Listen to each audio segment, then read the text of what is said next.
She slapped me across the face, hard, open-palmed, deliberate. The room fell silent. Her birthday dinner, her friends, her family, everyone staring. And me, standing there, red-cheeked and exposed under the soft chandelier light. I didn't say a word. I just stood up, straightened my jacket, and walked out. No suitcase, no protest, no goodbye. Just gone.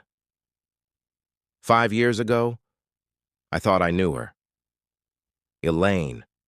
Sharp-witted, confident, radiant in that way that pulled every eye in the room. I loved her like a man drowning in a storm loves the raft that saves him.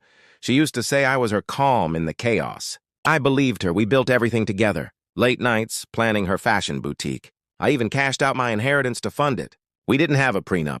I didn't think love needed one. I should have known better. That slap. It wasn't random. It was calculated. Like she wanted an audience. Later, I learned it was her way of ending the show, her humiliating final act.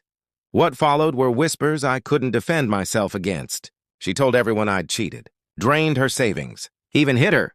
None of it was true. That night I slept in a rental car. The next morning I wired what little I had left into a new offshore account under a shell corporation I'd quietly formed a year before. I changed my name. Cut off all contact. I didn't fall apart. I sharpened. The truth unraveled slowly over 3 agonizing months. A mutual friend, Mike, the only one who doubted her story, sent me photos. Her in the arms of her so-called silent investor, her lawyer, her lover. 2 months before the slap, she'd transferred every asset from our joint account into one under her name. The slap wasn't revenge. It was closure. Her closure. Mine would take longer. The first year was hell. But pain, when fed carefully, becomes discipline. I took odd jobs under aliases. Waited tables, cleaned floors, listened, learned. I taught myself corporate law, forensic accounting. I moved from city to city, building a web of contacts. 2 years in, I bought a small cybersecurity firm under a false name. Grew it, sold it, invested in startups, acquired their debt, flipped companies.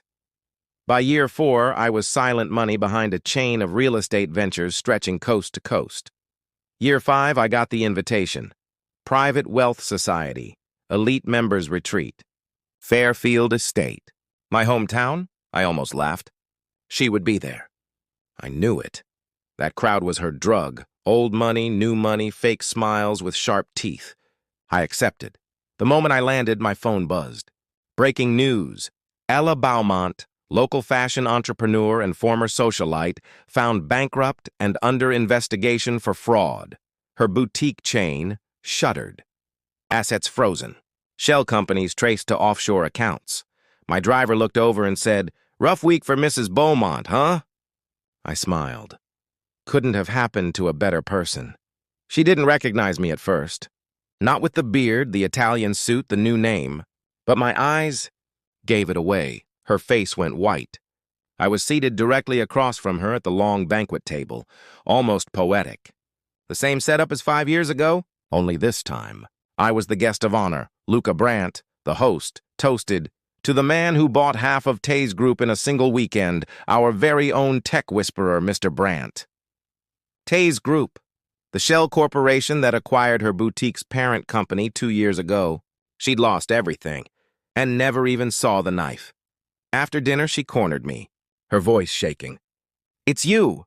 You did this." I leaned in, calm, quiet. "You destroyed me," I said. "No," I whispered. "You did that. I just gave you the rope." She trembled. But I wasn't done. I slid a thin folder into her hands, court documents, evidence trails, tax violations, all sourced legally. All orchestrated patiently. All pointing to her signature. "You signed it all," I said. "Every deal, every loan, every fake transaction. I just made sure someone was watching when you did." Her voice cracked. "Why? We could have fixed things." I stepped closer. "You shattered me in front of everyone I loved. You stole my name, my money, my dignity. This was just balance." 2 days later, the story broke. News outlets exploded with details. Her designer friends dropped her. Sponsors pulled out. Turns out, people who thrive on image don't survive disgrace. That night, I walked the streets of my hometown. Hands in pockets, Coat flapping in the cold wind. No victory laps. No applause. Just silence. Just peace. Some scars don't fade. I still see her handprint sometimes when I close my eyes. But now, it doesn't sting. It reminds me of the man I became. The one who waits. The one who plans. The one you never see coming. Revenge isn't loud. It's a whisper in a boardroom. A signature on a contract. A man you thought you erased. Buying your downfall, one piece at a time.